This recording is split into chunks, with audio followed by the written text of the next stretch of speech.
my coworker Cassandra, and we are nurses and lactation consultants, and we've been working with families with young children for almost 12 years. Today we want to talk about tummy time, why it's important, how to do it, and what to do if your baby hates it. So let's start with why it's important. Tummy time is important for a few reasons, but one of the most important is that it helps strengthen their neck, their core, their arm muscles. All of these muscles are going to help them to eventually roll, sit, crawl, walk, and run. These are called gross motor skills. Another reason why tummy time is important is it helps integrate primitive reflexes.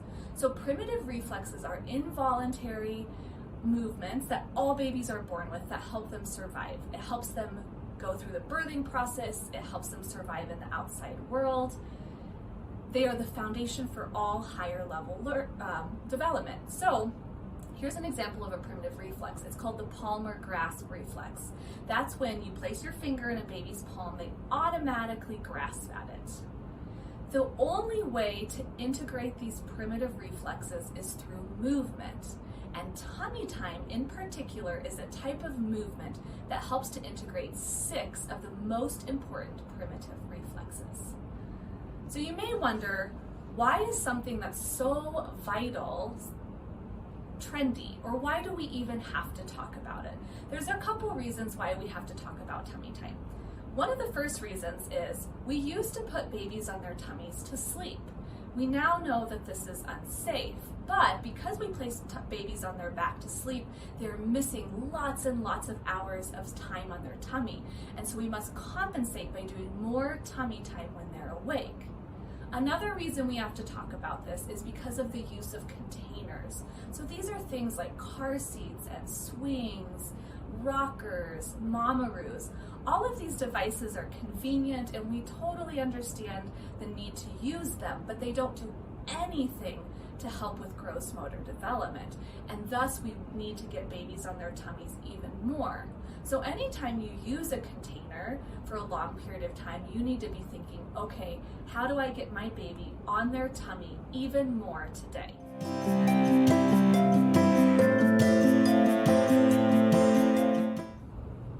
Okay, so this is all great. How do we actually do it? I'm going to share some tips and tricks with you. The very first thing to remember though is safety should always come first. So when we are doing tummy time, we want to make sure that it's supervised. We're never going to put a baby to sleep on their tummy. The next thing is, when do we start? We can start at the very beginning with a teeny tiny baby. But if you haven't started, baby's already a little bit older, it's not too late. We just definitely want to be doing it. The very first goal of tummy time is going to be comfort. So we need to teach baby that this is a safe and comfortable position to be in. And we want to be really respectful and responsive to them. So if they're showing that they are not happy anymore, we are going to just roll them out of tummy time, and that is completely okay. So how do we do this? We first want to start with a really happy, content baby. This is a great time to be able to talk with them, engage with them, sing to them, tell them what we're going to do. And then we are going to take their little legs and wrap them into what we call a jelly bean posture. And then we're just going to do some gentle rocking back and forth, telling them we're going to get ready to roll over, and we can just, as we are rocking, go a little bit farther to one side. With teeny tiny babies, they're going to need a lot of help at the beginning, and we are going to actually have to help roll them into this. As they grow a little bit older, you'll get them here and they're just going to finish doing it on their own. But if they're real little, we will just help to roll them over. This position, face down, arm trapped, is completely fine. Give them a second, see if they can figure it out. A lot of the time they will. They'll pull this little trapped arm. If not, we can just gently rub that arm and help them to realize this arm that's being touched, it's yours. You are responsible for moving it. Sometimes that's enough. If they still are not moving that arm, then we can slowly just rock them a little bit away, giving them space to be able to move that. If it's still trapped, they still are stuck, you can help them to position it out. The next thing is we want to make sure that our space is really engaging. If they're really little, all they're going to do is be able to turn their head from side to side. So anything we place, we want to make sure is right next to their face on either side. As they become a little bit older, we can play with that a little bit more. We are gonna start when they're little with something like a mirror or some high contrast cards or just a really engaging toy. They may prefer one side. If they're not turning to the other, you can take your 2 fingers and gently help to spin their head so that they can look in the other direction. If you're feeling like they really cannot turn one way or the other, it's worth a conversation with your physician. As they become a little bit older, they're going to be able to look farther than just side to side. They'll be able to look a little bit more in front of them, so you can place toys that are a little bit farther out so they can lift their head and look up. The toys don't have to be anything expensive. They can be random kitchen gadgets or anything within your house that just looks fun and engaging. The important thing is to make sure that you're continuously switching it up to make sure that it doesn't become boring to them.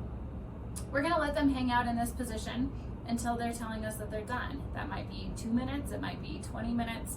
As soon as they are saying that they are finished, we're then going to roll them out of it. So you are going to help tuck that little arm in, and then when we're rolling back out, are going to use their shoulders to be able to help them. We will just turn them until they finish the roll.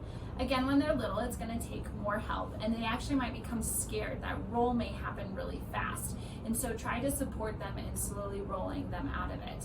As they become older, you're just going to tip, and they're going to finish the roll themselves. At this time, they were just unhappy on their tummy, so we just want to re-engage with them.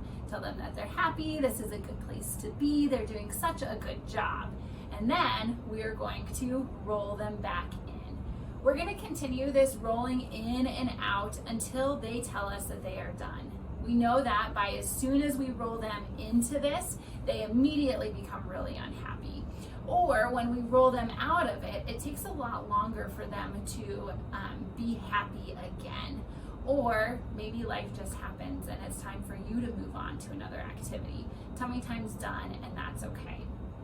So how much do we do? We really want to focus more on the reps and sets, is like how we like to refer to it, instead of the actual amount of time spent. So every week time, we want to try to get 1 set in. Each set is going to consist of 2 to 3 reps. So when we roll in, this is going to be our first rep. We'll roll back out. Rep 1, done.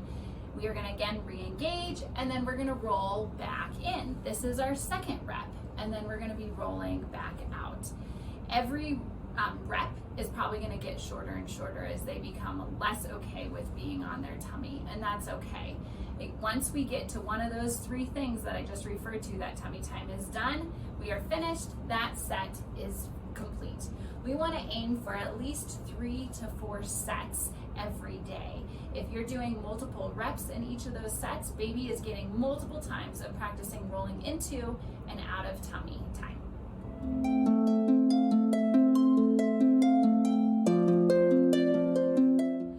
All right, so this all sounds well and good, but anyone who's had a baby knows sometimes they just hate tummy time.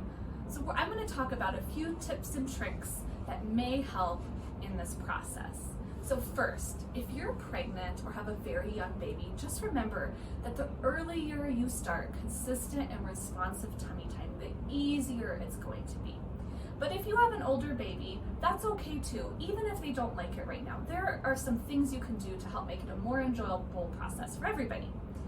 Okay, so here's my first suggestion, is to start with different angles. So remember, when a baby is very horizontal, totally flat on the floor, their head is very heavy. The more they are angled up, the less heavier their head is. So if your baby really dislikes tummy time, try different angles to start. So of course you could start on your chest, like this. You could also use a boppy pillow and use this to help your baby's head feel less heavy. You can do tummy time across your legs. You can do tummy time with a towel rolled under their chest. You can do tummy time on an exercise ball. The other thing to think about is you will have very short windows when the baby is up for tummy time. So any of you with kids know the time frames when they're not hungry, not sleepy, not grouchy are very short. But that's the time when you want to do tummy time. So anytime your baby seems happy and wanting to engage with you, get on the floor with them. So how long should you do tummy time? We should be doing tummy time until the baby is crawling. So if you have a baby, when you place them on their tummy, they automatically roll out of it. There's a couple things you can do, because the goal is for them to not roll out of tummy time at least 50% of the time. So use toys and other props that your baby really loves to convince them to stay on their tummy for longer. That could be you on the floor singing with them, offering different toys to play with, a mirror to look at. And then the other 50% of the time, let them roll out of their tummy time and practice that new skill of rolling. If you have any more questions about tummy time, we really encourage you to seek out reputable resources. So this would be something like talking with your physician, looking up websites from health organizations, or even websites from occupational therapists or physical therapists. If you have any questions or concerns, please make sure you're seeking out good information, because this skill of tummy time is so important.